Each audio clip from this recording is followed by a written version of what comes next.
अस्सलाम वालेकुम दोस्तों, आमिल कामिल चैनल में आप तमाम दोस्तों को खुशामदीद कहता हूँ। दोस्तों, आज एक नहायत ही आसान और मुख्तसर अमल आपकी खिदमत में लेकर हाज़िर हुआ हूँ और इसमें आपको महज एक छोटा सा अमल करना है और रोज़ाना की बुनियाद पे करना है, जिससे आपके चेहरे पर ताज़गी और निखार आएगा और इंशाअल्लाह आपका दिल भी नूर से और रूहानियत से मुनव्वर हो जाएगा।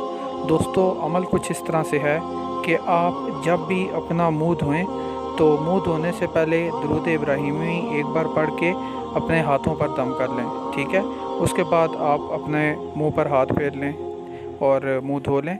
तो दोस्तों, इससे ये होगा कि आपके चेहरे पे इंशाअल्लाह कुछ ही दिनों के अंदर ताज़गी और कशिश जो है वो नुमायाँ हो जाएगी और इंशाअल्लाह आप देखेंगे कि आपके चेहरे पर कैसा निखार आएगा। तो दोस्तों, अपना ख्याल रखिएगा और आपसे अगली वीडियो में मुलाकात होगी। अल्लाह हाफ़िज़।